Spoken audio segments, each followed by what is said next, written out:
तुलसीदास बाबा ने राम कथा को सुंदर शब्दों में अभिव्यक्त किया। मर्यादित राम कथा। सुखदेव जी कहते हैं, गोस्वामी तुलसीदास जी ने बहुत सुंदर निरूपण किया है रामचरितमानस का। मास दिवस भा दिवस पुनि मरम न जाने कोई। अवध में एक महीना है वो आनंद उत्सव बनते हुए किसी को पता ही नहीं चला। राम जन्म की खुशी में एक महीना तक अवधवासी आनंद मनाते रहे और अवध घर आनंद भयो जय हो राजा राम की। ये नहीं कहा अवध घर राम भयो, अवध घर आनंद भयो, क्योंकि आनंद स्वयं राम है, आनंद स्वयं कृष्ण है। क्योंकि सत्यचित आनंद केवल कृष्ण और राम है। बहुत सुंदर नामकरण संस्कार किया है गोस्वामी तुलसीदास जी ने चारों भाइयों का। और देखिए, शंकर जी तो दर्शन करने के लिए जब जब भगवान अवतरित होते हैं तो शंकर जी जरूर पधारते हैं। और अकेले नहीं आए, कागभूषुंड जी भी साथ में हैं। अब इन ऐसे कपड़े पहन रखे हैं, आप शंकर जी का दर्शन करिए। नाक पर कांतर डोल रही है, कानों में कुंडलों की जगह बिच्छू लटका रखे हैं। ये शंकर जी का श्रृंगार है। चिताभस्म लगाए हुए हैं, बाघंबर पहने हुए हैं और गले में सर्प की माला और मुंडमाला। और आकर के अलग जगाया, बोले अलग निरंजन जट्टा जलम बोले पलक शंभु कैलाशी अगणित अविनाशी काशी के वासी की। मैया अंदर से निकल के आई, कोई रे बाबा क्या चाहिए तो तू? और अकेले नहीं है, कागभूषुंड जी भी है साथ में। बोले मैया तेरे लाला के दर्शन करने आए, बुलाए दूर थे। मैया बोली माफ करियो बाबा, मुझे बूढ़ी डोकरी है तो देख के डर लग रहा, तो मेरा लाला तो ये डरप जाएगो।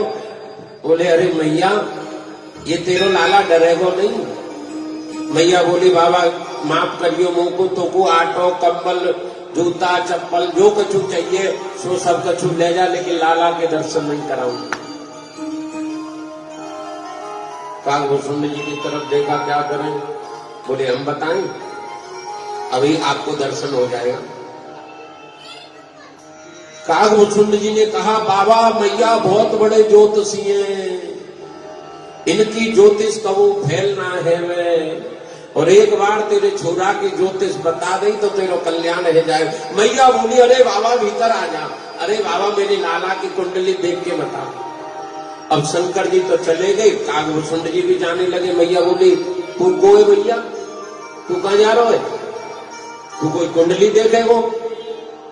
अब शंकर जी को तो दर्शन प्रवेश मिल गया, लेकिन कागभूषुंड जी बाहर रह गए। शंकर जी बोले देख मैया हम फलादेश ही करें, कुंडली बनावे वो तो वही मेरो चेला। हाँ, और जब तक कुंडली बनेगी नहीं तो फलादेश कैसे होगी वो? आहा, दोनों को अंदर प्रवेश मिला। शंकर जी राम रूप के दर्शन करके गदगद हो गए, प्रमुदित हो गए। वाह, यही तो वह पर ब्रह्म है।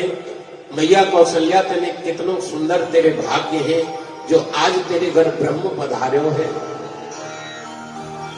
कागभूषुंड, ये कागभूषुंड जी 5 साल रुके रहे बाल रूप के दर्शन करने के लिए अवध में। शंकर जी तो आ गए, तो अब महाराज चारों भाई बड़े हो रहे हैं और घुटमन घुटमन चलने लग गए हैं। मैया कौशल्या के आंगन में जब किलकारी मार करके राम हंस दे, आहा, मैया के स्तनों से दूध बह जाता है। आहा, अब खड़े होकर के दशरथ जी इनको उंगली पकड़ करके चलना सिखाया। कभी गिर जाते हैं, लेकिन अब राम, भरत जी, लक्ष्मण जी और शत्रुघ्न चारों भाई चलने लग गए हैं और परम आनंद किलकारी अवध में मनने लगी हैं। बड़े हो गए हैं। विश्वामित्र जी लेने के लिए आ गए। दशरथ जी ने विश्वामित्र जी को प्रणाम नहीं किया। बोले क्यों? बोले सिर नीचा हो गया दशरथ जी का। महाराज, जिस दिशा से विश्वामित्र जी आए थे उस दिशा को प्रणाम किया, विश्वामित्र जी को प्रणाम नहीं किया। क्यों? क्योंकि संत राजा का कर्तव्य है कि वो संतों के यहां जाकर के समय समय पर उनको भेंट सामग्री अर्पण करके आनी है। लेकिन मैं काम में इतना आसक्त हो गया कि मेरे द्वार पर एक संत को मांगने आना पड़ा। मुझे धिक्कार है। पूजन किया और आगमन का कारण पूछा, तब बोले मैं राम को लेने आया हूं। और ये सुनते ही दशरथ जी के पैरों तले जमीन खिसक गई। महाराज, आप क्या कह रहे हैं? चौथे पल में मैंने एक पुत्र पाया है। आप मेरी भूमि ले जाओ, मेरी गाय ले जाओ, मेरी संपत्ति ले जाओ, लेकिन मैं राम को नहीं दे सकता, माफ करना। बोले क्यों नहीं दे सकते? वहां पर वशिष्ठ जी बैठे थे। वशिष्ठ जी समझ गए, और वशिष्ठ और विश्वामित्र जी का तो वैसे ही 36 का आंकड़ा है, 100 बेटा मार दिए। तो वशिष्ठ जी ने कहा, बेटा दशरथ, ये 4 पुत्र तुम्हें किसने दिए हैं? बोले यज्ञ ने। तो यज्ञ की सेवा के लिए तुम 2 पुत्र क्यों नहीं दे रहे हो? बात भी सही है भाई, भगवान ने तुमको दिया है तो तुम उस धन को नारायण की सेवा में क्यों नहीं लगा रहे हो? अपने आप ही खा जाओ, अपने ही खर्चाओं में उसको यूज कर लेते हो। न चाहते हुए भी दशरथ जी ने राम और लक्ष्मण जी को साथ भेजा। और देखिए, यहां से मानस जी प्रारंभ होती है। आप 2 रुपए दोगे ना कहीं, तो आपको 12 रुपए मिलेंगे। भैया 2 रुपया खर्च कर 12 रुपया चाहिए। तो आप कहोगे पंडित जी ऐसे कैसे, ब्राह्मण तो ऐसे कहते हैं, 12 रुपए ऐसे कैसे मिल जाएंगे? प्रमाण दे रहे हैं। दशरथ जी ने राम और लक्ष्मण को भेजा और बदले में 12 गुना मिला। मतलब 4 बहू आई और 8 बेटा भये। 8 और 4 12 गुना तुम्हें बढ़ करके मिलेगा। किसी संत की सेवा में, भगवान की सेवा में अपना धन लगाओगे तो सब।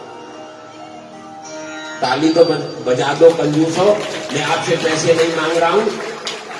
आप सोच रहे पंडित जी पैसे मांग रहे होंगे। बहुत कंजूस है भाई आप लोग। कंजूस तो देखे, लेकिन आप जैसे नहीं देते। तो कहने का मेरा भाव है, ताली में इसलिए बजवाता हूं, इससे हार्ट का जो ब्लड प्रेशर है वो सर्कुलेशन ठीक रहता है। इसलिए आप, और बीच बीच में मैं आपको हंसाता भी रहता हूं, देखिए, ठीक है कि नहीं? हाँ। तो महाराज, राम और लक्ष्मण विश्वामित्र जी के यज्ञ को पूरा कराया। बीच में ताड़का का उद्धार किया, स्वभाव और मारीच निशाचरों को मारा, और विश्वामित्र जी का यज्ञ पूरा हो गया। अब ये यज्ञ क्या है? ये हमारा शरीर ही यज्ञ है। इस शरीर रूपी यज्ञ में राम रूपी सत्य आ जाए और लक्ष्मण रूपी त्याग आ जाए, उसी दिन मनुष्य जन्म लेना हमारा सिद्ध हो जाता है। बस 2 चीज आ जाए, सत्य और त्याग, बस काम बन गया साहब। आहा, क्यों पंडित जी? बस त्याग लाना है। आहा, त्याग आ जाए साहब। त्याग आ जाए तो आप वृंदावन पहुंच जाओगे, किसी तीर्थ में चले जाओगे, क्योंकि घर छूट जाएगा। त्याग होगा तो तुम्हारे जीवन में। बस अब विश्वामित्र जी बोले मेरो यज्ञ तो है वो, अब एक यज्ञ और बाकी है, वो जनकपुर में जनक जी का यज्ञ। और जनकपुर में यज्ञ के लिए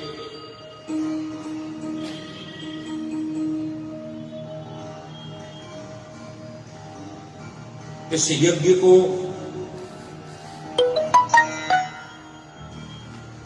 राम और लक्ष्मण गए हैं उस यज्ञ में। हा हा हा, वह विदेह राज जनकपुर में। कैसा सुंदर वर्णन है साहब, गुरु जी के साथ में।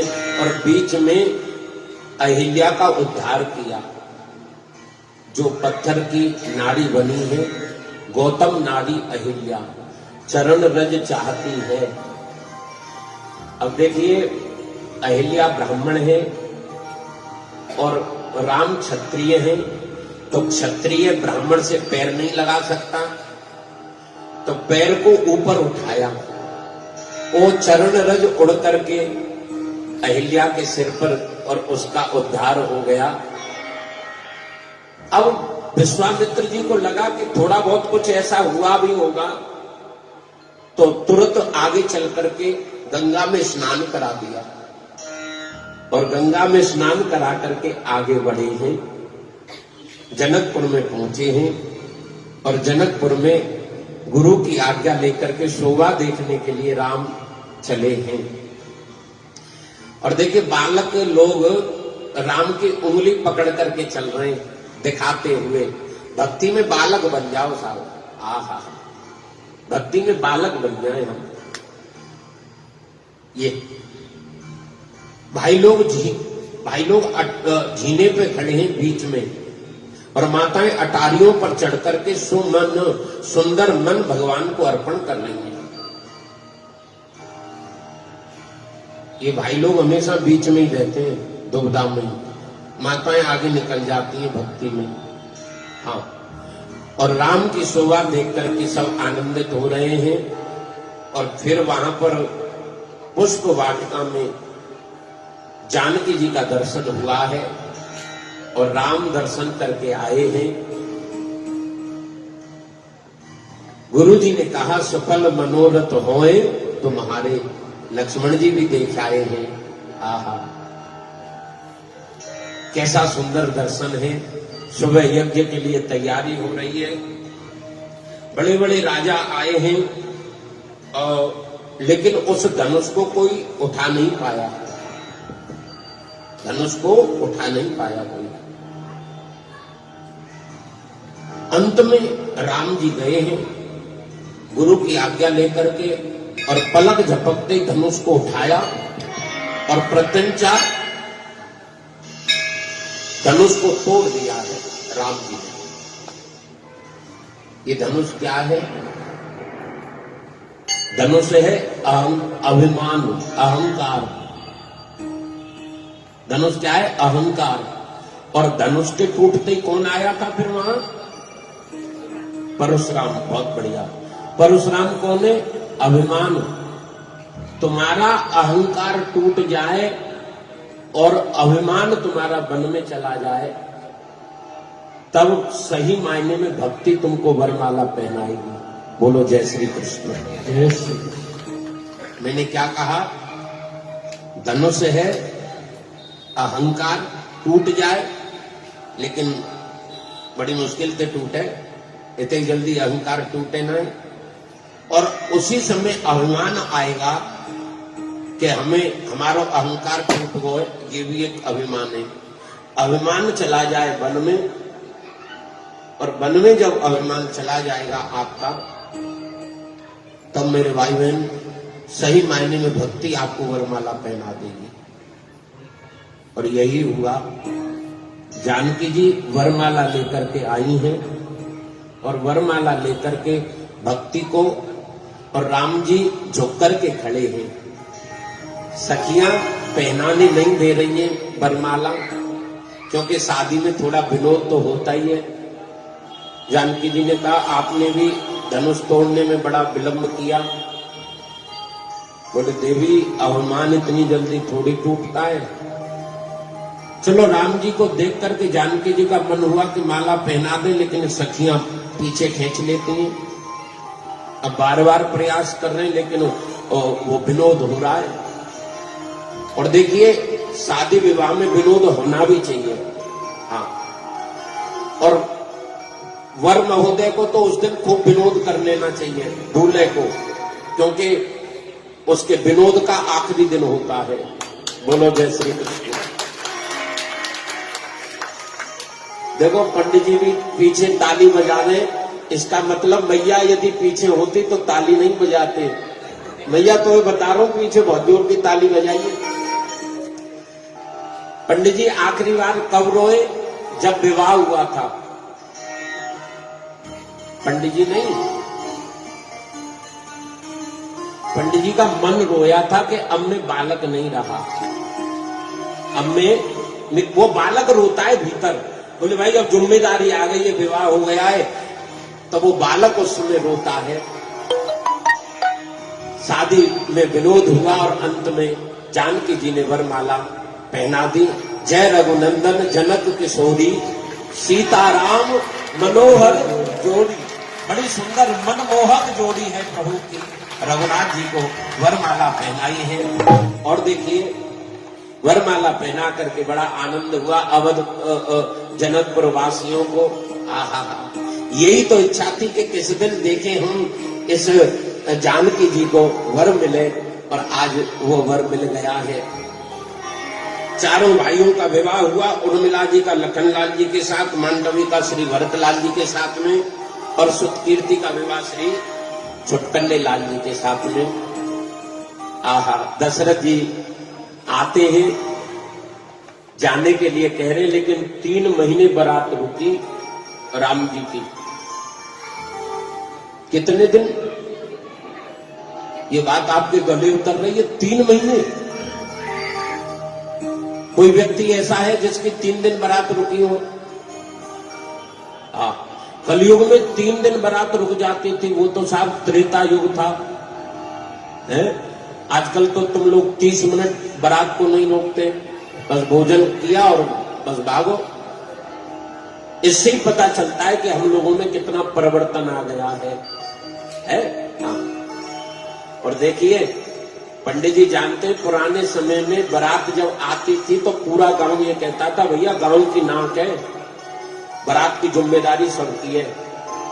खुद घरों में माताएं, हमने देखा घरों में जो रजाई रहती थी उसको बारातियों को दे देते थे। खुद माताएं, हमारे दादाजी को हमने देखा, और दादी को वो एक कोने में बैठ करके रात को ऐसे ही काट लें, क्योंकि गांव की बारात है, गांव का सम्मान की बात है साहब।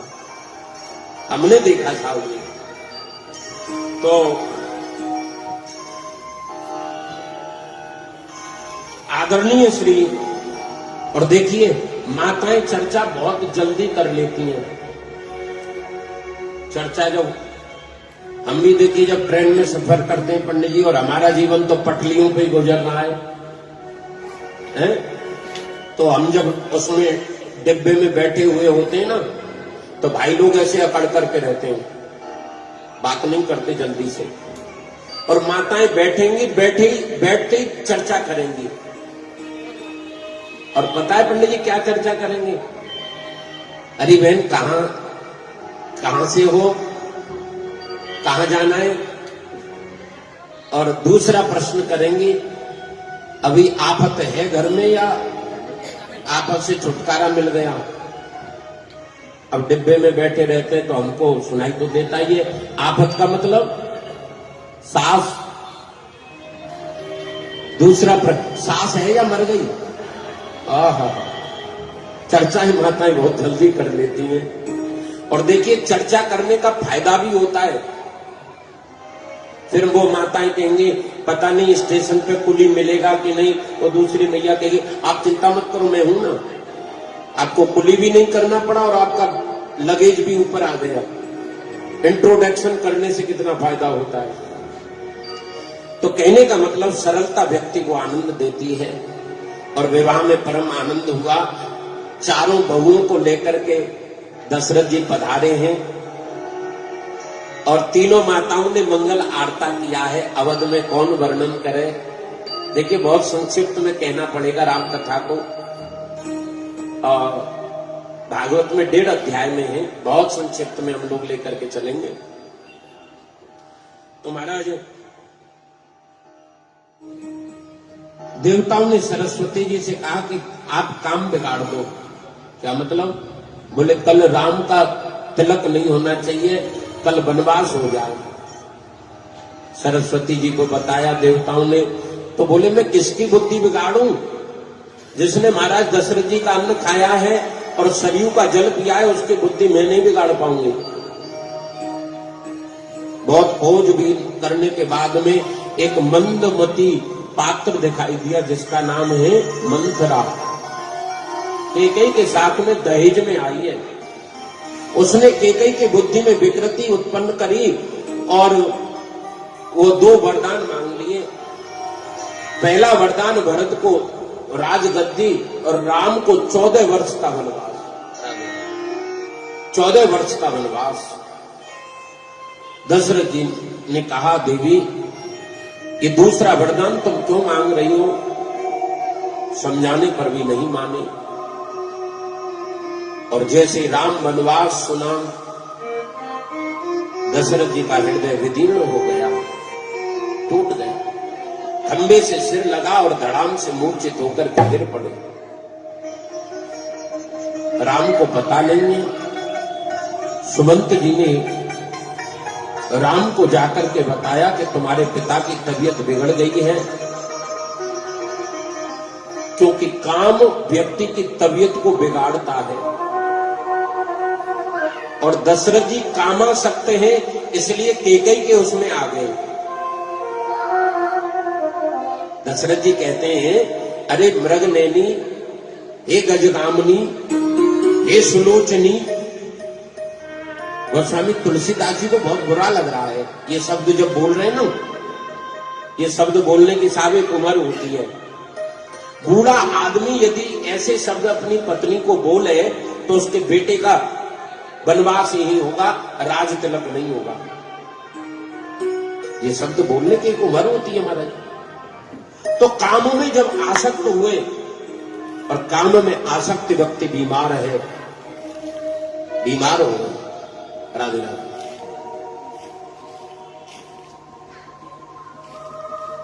काम में आसक्त व्यक्ति बीमार। आहा। और काम से बाहर निकालेगा कौन? राम। राम का बेटा है काम। जहां राम तह काम नहीं, और जहां काम नहीं राम। राम का चिंतन करोगे तो काम तुम्हारा निर्मूल हो जाएगा। महाराज राम ने तैयारी कर ली है बन जाने की, और दशरथ जी मूर्छित पड़े हैं। जानकी जी भी साथ में और लक्ष्मण जी भी जाने के लिए तैयार हो गए। मां उर्मिला जी से पूछ करके आते हैं। महाराज कैसी सुंदर परिस्थिति, दर्शन करिए। पूरा अवध जा रहा है। सुमंत जी रथ में जाने लगे तब दशरथ जी ने कहा इनको 1-2 दिन घुमा करके ले आना। पूरे अवधपुर वासियों को छोड़ करके प्रभु आगे बढ़े। निषाद राजगुरु से चर्चा हुई और श्रृंगवेरपुर से सुमंत जी को लौटा दिया है, और केवट ने परली पार लगाया है प्रभु को। कितना सुंदर प्रसंग है। एक एक प्रसंग गंभीर है। केवट मांगी नाव न केवट आना। राम जी ने नाव मांगी और केवट ने मना कर दे, साहब नहीं देता। बोले भाई क्यों नहीं दे रहा? बोले जब दूंगा पहले आप अपने चरण धुलवाइए, क्योंकि मैंने सुना है आपके चरणों से पत्थर की नाड़ी बन गई और मेरी तो ये नाव लकड़ी की है। और फिर 2-2 पत्नियों का मैं भरण पोषण कहां से करूंगा? हमारा झगड़ा होगा इनमें। ठीक है तो आप हमारे पैर धो लो। कठौता लेकर के आता है ये केवट, केवट कठौता लेकर के आता है और चरण धोने के लिए, चरण धोते समय ऐसे ऐसे हिला देता है उसको। राम जी ऐसे ऐसे हिलने लगे, भाई तुम्हारे पैर को कोई ऐसे धोए और फिर हिला दे तो लक्ष्मण जी क्रोधित हुए। उन्होंने बाण निकाल करके कहा तेरी अभी बुद्धि को ठिकाने लगाता हूं, ये क्या कर रहा है। केवट को डर नहीं है, और जिसको डर नहीं हो वही भक्ति कर सकता है साहब। केवट ने कहा एक भाई मांगने की बात कर रहा है और एक भाई धमका रहा है। मुझे मालूम है तुम्हारे पास पैसे नहीं है, और जिसके पास पैसे नहीं होते वो ही मांगता है। चुपचाप रहिए आप। राम जी आपको गिरने का डर है? बोले हाँ भैया मैं ऐसे तो गिर जाऊंगा। बोले गिर जाओ। राम समझ गए सिर पे हाथ रखवाना चाहता है। भाई आप खड़े हैं और एक पैर ऊपर है और गिरने का डर है, तो केवट बोले मैं कहूंगा नहीं, आप खुद रखिए ये। और राम जी ने केवट के सिर पर हाथ रख दिए। आहा, केवट धन्य हो गया। लक्ष्मण जी बोले इसमें बुद्धि आ जाएगी महाराज, जल्दी रख दो इसके सिर पे। बोले मुझ में तो पहले से बहुत बुद्धि है, हमारी और आपकी जाति भी एक है। लक्ष्मण जी ने कहा क्या क्या बोल रहा है? अरे तेरी और हमारी जाति एक कैसे हो जाएगी? बोले मैं नाव चलाता हूं, मैं पार उतारता हूं, आप भव पार उतारते हो महाराज हैं? मैं परली पार उतारता हूं और आप भव पार उतारते हो, दोनों का एक ही काम है। और केवट ने नौका में बिठा लिया। और सबसे पहले किसको बिठाया नौका में? सबसे पहले कौन बैठा? माता जानकी। आहा, एक क्या हुआ, एक बुजुर्ग प्लेटफॉर्म पर रामचरितमानस का गुटका पढ़ रहे थे। एक युवान व्यक्ति, इस उम्र का बालक, उसने कहा अरे जाने दो, ये बूढ़े हो गए, दुनिया कहां से कहां पहुंच गई। अरे बाबा ये क्या पढ़ रहे हो? बोले भैया मैं रामचरितमानस पढ़ रहा हूं, अभी ट्रेन आने में आधा घंटा है। और वो विवाहित था बालक पत्नी के साथ में, तो और थोड़ा उसको बाबा का मजाक उड़ाने लगा। बोले क्या ये गुटखा पढ़ते हो, आपको क्या मिला इसमें? बाबा ने कहा इससे क्यों खामा बहस की जाए। बोले भैया मुझे तो इससे सब कुछ मिला, मुझे नहीं लगता कि इससे कुछ मिला हो आपको। इतने में ट्रेन आ गई और ट्रेन में भीड़ थी तो सब धक्का मुक्की करके चढ़ गए। तो जैसे ट्रेन चली और ट्रेन ने रफ्तार पकड़ी तो उसी बालक ने ट्रेन की जंजीर को खींचने लगा। लोगों ने कहा अरे क्या हुआ? बाबा ने कहा अरे 500 रुपए जुर्माना भरना पड़ेगा, ये क्यों खींच रहा है? अरे तुम जुर्माने की बात कर रहे हो, मेरी पत्नी प्लेटफॉर्म पर रह गई। बाबा ने कहा बेटा वास्तव में तेने रामचरितमानस पढ़ी होती तो तुझे आज ये ट्रेन की जंजीर खींचने की जरूरत नहीं पड़ी होती। रामचरितमानस में लिखा है कि सबसे पहले जानकी जी को राम जी ने बिठाया है नौका में। यात्रा में हम पहले पत्नी को बिठाएं और फिर स्वयं बैठे साहब।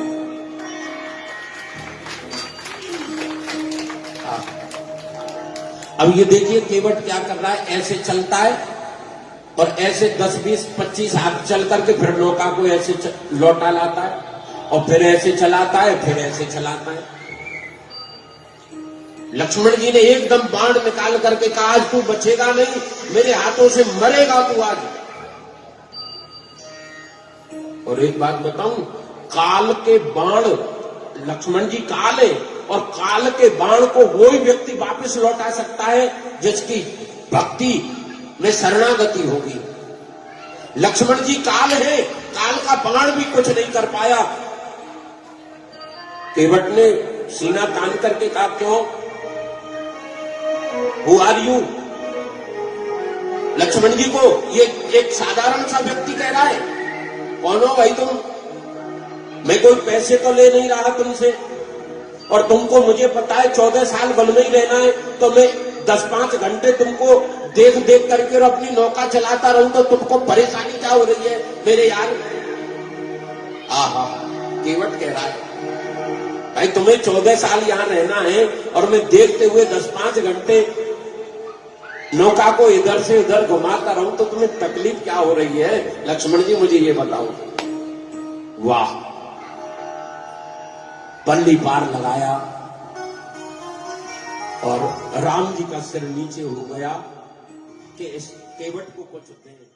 कभी भगवान को भी भक्तों से काम पड़े,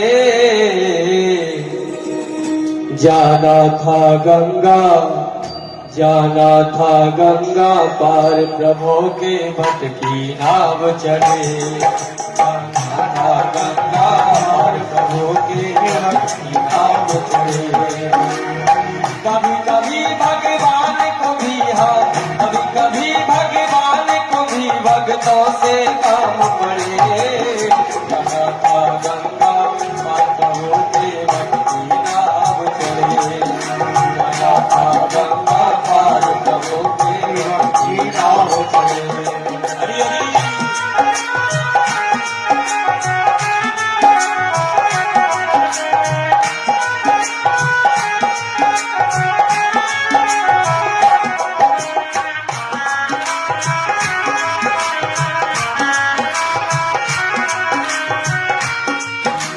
अवध छोड़ प्रभु मन को धारे, अवध छोड़ प्रभु मन को धारे, सिया राम लखन गंगा तट आए, सिया राम लखन गंगा तट आए, केवट मन ही मन हर्षाए, घर बैठे प्रभु दर्शन पाए, केवट मन ही मन हर्षाए, घर बैठे प्रभु दर्शन पाए।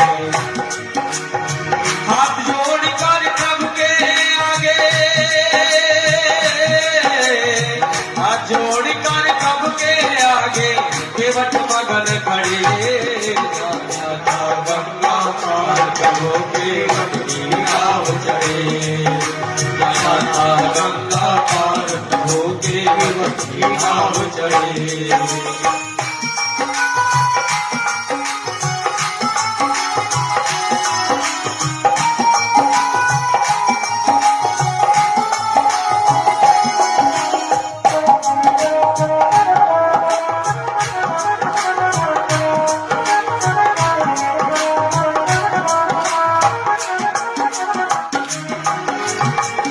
बोले तुम नाव चलाओ और हमें केवट पहुँचाओ, प्रभु बोले तुम नाव चलाओ और हमें केवट पहुँचाओ। केवट कहता सुनो हमारी, चरण धूल की माया भारी, केवट कहता सुनो हमारी, चरण धूल की माया भारी। मैं गरीब मेरी नैया, मैं गरीब मेरी नैया, कहीं ना भी न होए पड़े, जाना था गंगा पार, के भट की नाव चढ़े, जाना था गंगा पार, प्रभु के भट की नाव चढ़े। कभी कभी भगवान को भी, कभी कभी भगवान को भी भक्तों से काम पड़े, जाना था गंगा पार, के भट की नाव चढ़े, जाना था गंगा पार, प्रभु के भट की नाव चढ़े।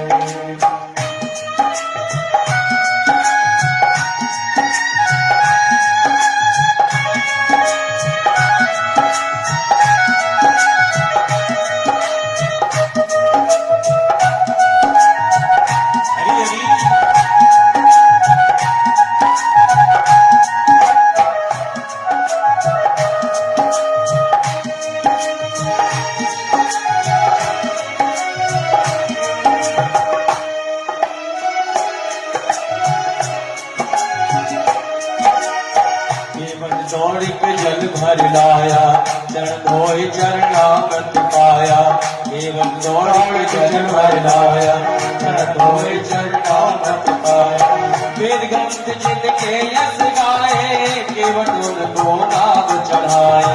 वेद ग्रंथ जिनके यश गाए केवट उनको नाम चढ़ाए। बरसे फूल गगन से ऐसे, बरसे फूल गगन से ऐसे, भक्त के भाग बढ़े। जाना था गंगा करो तेरे मन की नाव चढ़े। जाना था गंगा पार करो के मन की नाव चढ़े। कभी कभी भगवान को भी, कभी कभी भगवान को भी भक्तों से काम पड़े। जाना था गंगा पार करो के मन की नाव चढ़े। जाना था गंगा पार करो के मन की नाव चढ़े।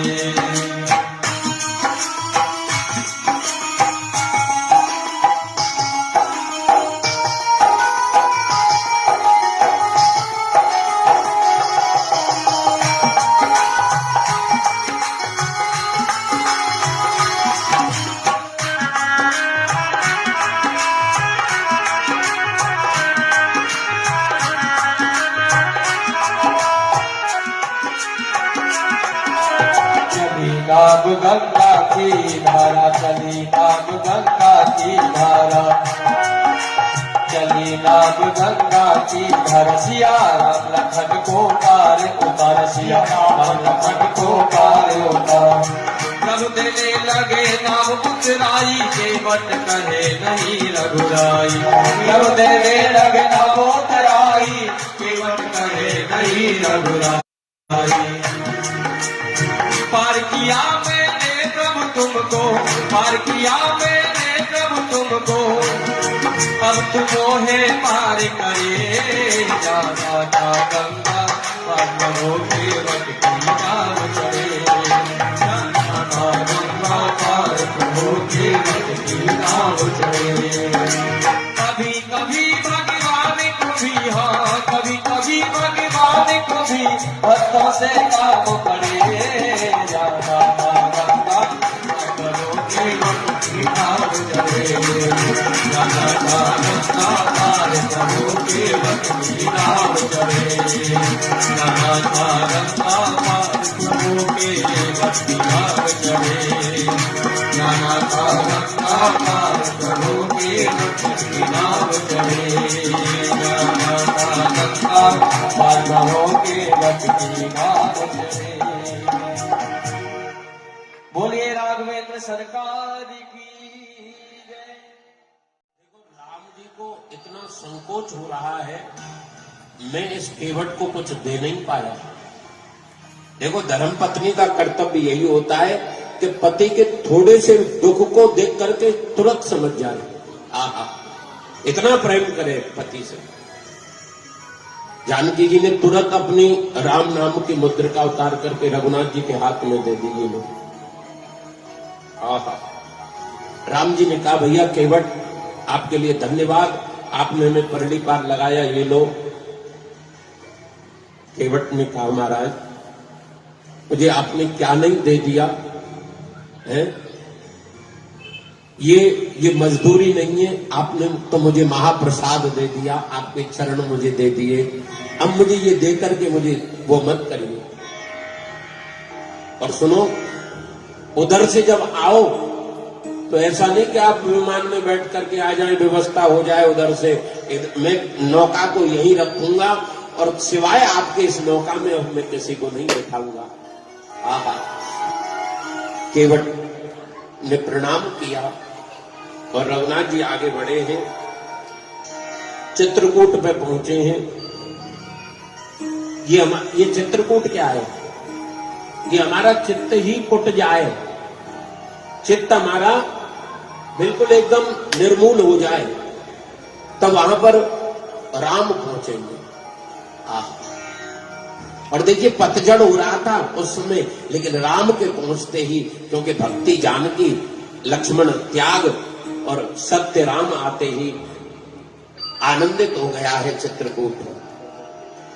और दशरथ जी की उधर मृत्यु हो गई। भरत जी को सूचना मिली और भरत जी अवध पधारे। फिर साहब चित्रकूट में भरत जी आए हैं और बहुत सुंदर मिलन हुआ है चित्रकूट में राम जी का भरत जी के साथ में। बोलिए वृंदावन विहारी लाल की। एक बात बताऊं, आहा, चित्रकूट में जब भरत जी आए हैं तब राम और भरत दोनों मिले। राम और भरत, और जब मिले हैं ना,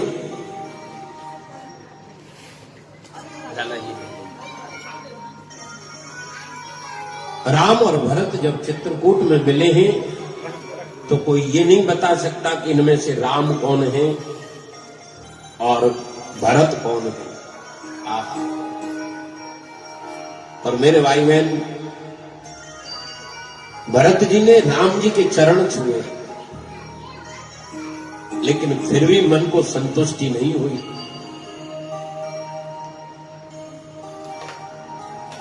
लेकिन फिर आगे जाकर के जानकी जी के चरण छुए हैं भरत जी ने, और जैसे ही भरत जी झुक करके चरण छू रहे हैं मां जानकी के, तो मां जानकी की आंखों में से 2 अश्रु बिंदु टपक गए भरत जी की पीठ पर।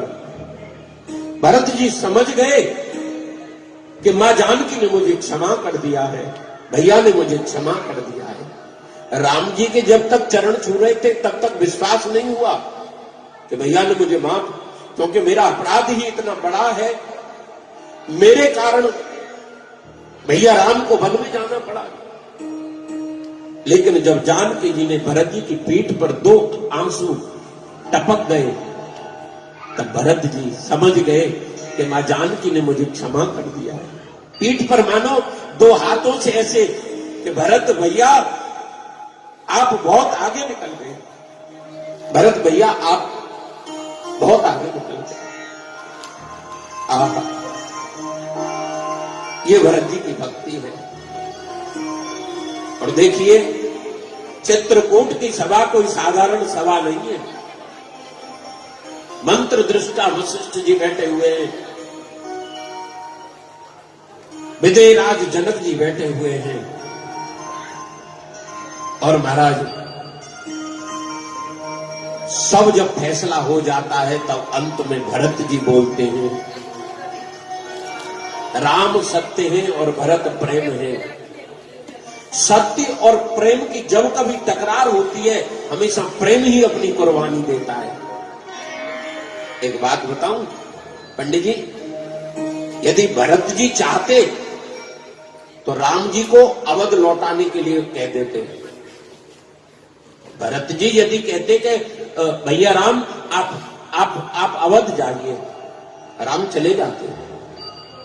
लेकिन प्रेमी अपने प्रेमास्पद को कष्ट पहुंचा करके कोई काम ऐसा करवाना नहीं चाहता। भरत जी ने कहा मैं कहूंगा तो राम मना नहीं करेगा, लेकिन मेरे कारण यदि भैया कष्ट पा जाएं, तब भरत जी ने कहा ठीक है मैं जा रहा हूं, लेकिन कुछ तो मेरे समरने के लिए मुझे कुछ तो सूत्र दे दो। चरण पादुकाएं लेकर के भरत जी पधारे हैं, और देखिए सिर पर रख करके लाए हैं भरत जी राम जी की चरण पादुकाओं को। आहा, सिर पर रख करके। और एक बात बताऊं, ये चरण पादुकाएं भी बड़ी विचित्र हैं। आपने कभी चप्पल चुराई है? अब आपने चुराई नहीं है तो आपको कैसे पता होगा? देखो मैं बताता हूं, मैंने चुराई है। बोलो जय श्री कृष्ण। आप किसी एक संत थे हरिद्वार में, कथा कह रहे थे, बोले कृष्ण गोविंद गोपाल गाते चलो, मौका पाते जूता चप्पल चुराते चलो। कृष्ण गोविंद गोपाल गाते चलो। देखिए आप दूसरे की चरण पादुकाएं पहनिए, चप्पल पहनिए, वो चप्पल उस समय आपको मना करेगी, देखो आप ये गलत कर रहे हैं, मैं तुम्हारी नहीं हूं, आप मुझे क्यों पहन रही हो? तब फिर पता है हम उसको क्या कहते हैं? चुपचाप रहे, चल मेरे साथ। अब उसको लेकर और देखिए वो निर्जीव वस्तु कहती है कि देख तू बहुत गलत कर रही है, ये दूसरे की चप्पल मत पैर, लेकिन हम उसको धमका करके और पहन कर चल देते हैं। एक बार और वो कहेगी देख ले फिर भी तुझे मौका दे रही हूं मत पैर, लेकिन हम ना माने तो बात अलग है। भैया मुंह ढला रही है, इसका मतलब आपने भी चुराई है। हाँ हाँ हाँ, जय हो। देखिए सत्य को स्वीकार करना भी बहुत बड़ी बात है। हमारी बहन ने सत्य को स्वीकार किया है और कोई बात नहीं, हो जाता है साहब। और मैं कह रहा हूं व्यासपीठ से मैंने चुराई है साहब, इसलिए मैं बोल रहा हूं, लेकिन आप ना चुराएं तो बहुत अच्छी बात है। हाँ, ऐसा मत करना कि कल से कहीं प्रयोग यहां करने लग जाओ और एक दूसरे की चप्पलों को पहन करके चल दें। तो भैया चित्रकूट से भरत जी आए हैं और चरण पादुकाओं को स्थापित करके भगवान आगे बढ़े हैं और पंचवटी पर पहुंचे हैं। पंचवटी पर शूर्पणखा आई है। ये शूर्पणखा कौन है? रावण की बहन है। और भगवान से आकर के कहती है तुम सम पुरुष नमो सम नारी, यह संयोग विद रचा बिचारी। झूठ बोली है भगवान के सामने। अब ये राम जी के पास आकर के कहती है, राम जी ने कहा देखो हम तो शादीशुदा हैं, बगल में उधर वो बैठे ना कुमार लक्ष्मण है। और जिस समय ये शूर्पणखा आई है, पता है लक्ष्मण जी क्या कर रहे थे? बाण घिस रहे थे। क्या मतलब? त्यागी को ये नहीं समझना चाहिए कि हम तो त्यागी हैं, हमारा कोई का बिगाड़ है। वो त्याग को कहीं जंग ना लग जाए इसलिए अपने बाण को घिसते रहना चाहिए त्यागी को भी। हाँ, अब ये और एक बात बताऊं, आसक्ति कभी कपड़ों में रहती है, आसक्ति कभी सोने में रहती है, आसक्ति कभी बढ़िया मकान में रहने की, आसक्ति बदलती रहती है, एक जगह नहीं रहती है। आहा। और एक बात बताऊं, आसक्ति दासत्व ग्रहण नहीं कर सकती। लक्ष्मण जी बोले देवी देखो हम तो उनके दास हैं, आप दास के साथ कैसे रह लोगे?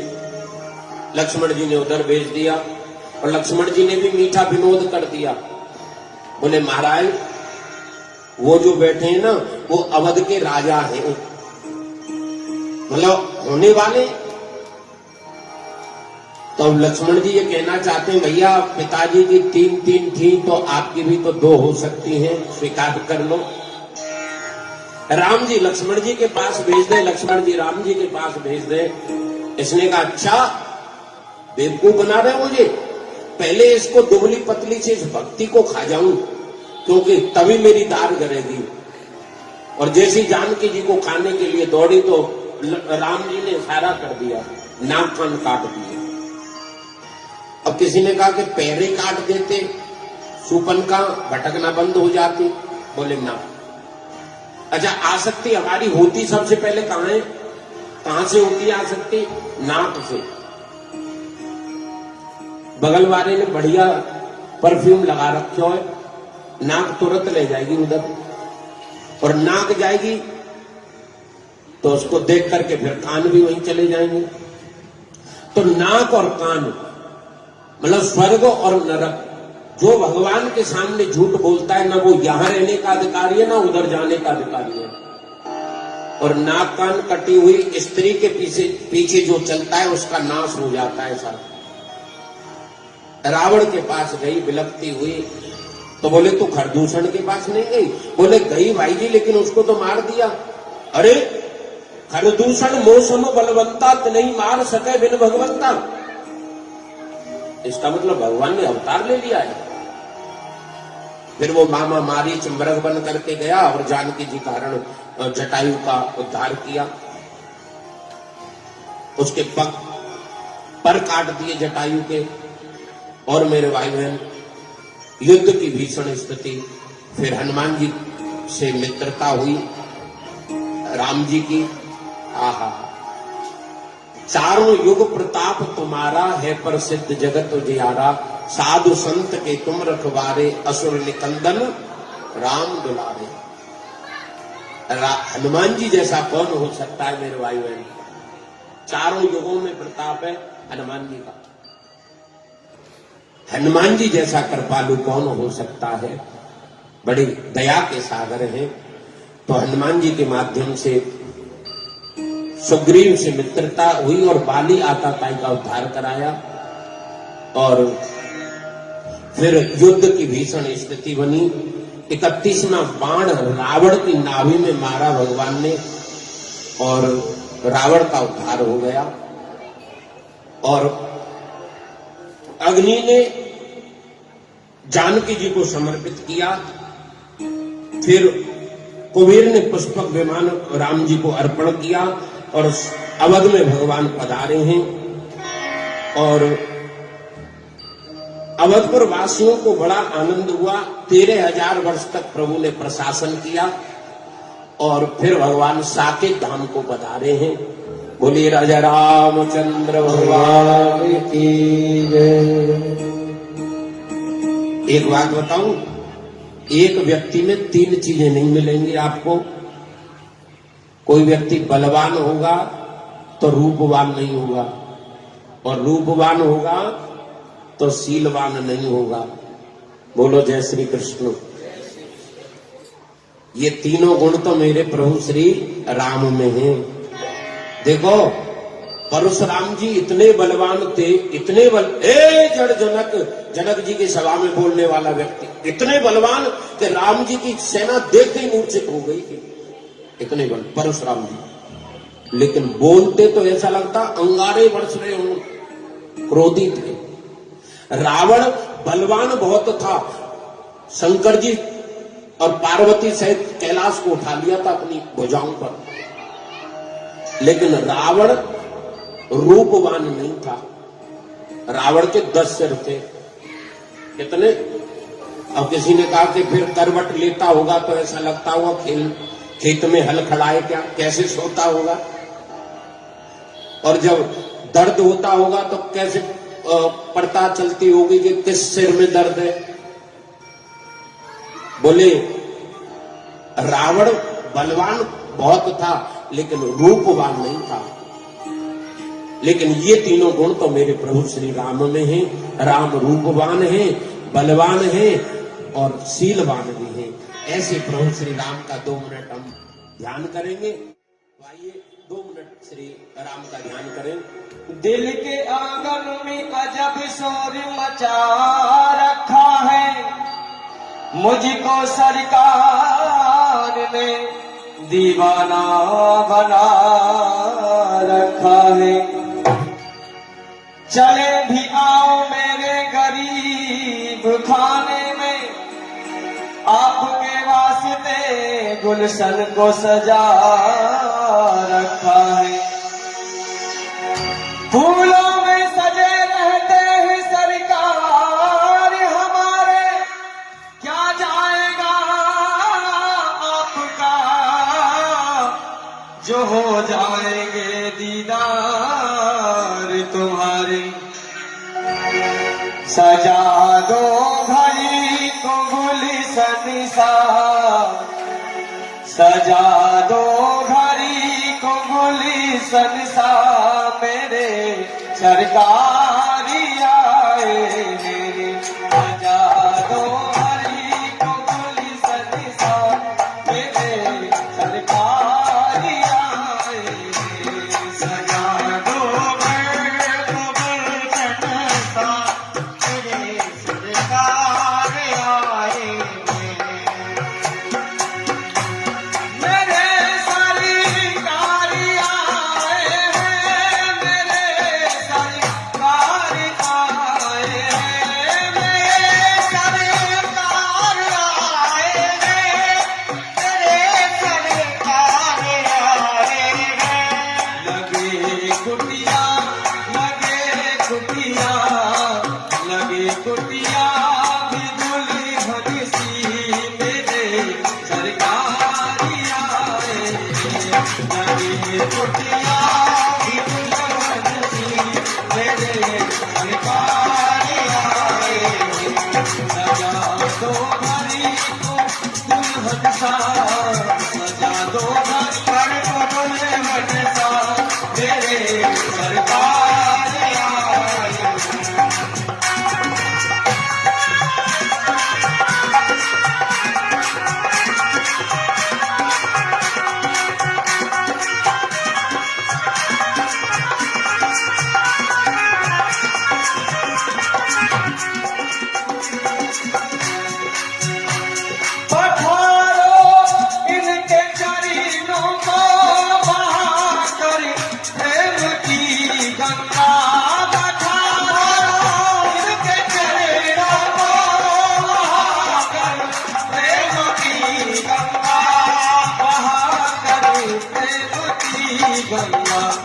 तेरी कृपा हो जिस पर भी, तेरी कृपा हो जिस पर भी, वो झोली भर के आएंगे। सजा दो घड़ी को खुली सदिशा तेरे सरकारी आएंगे। सजा दो घड़ी को खुली सदिशा तेरे सरकारी आएंगे।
कुटिया भी दुल्हन सी तेरे सरकारी आए।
हुई रोशन मेरी गलियां मेरे सरकारी आए।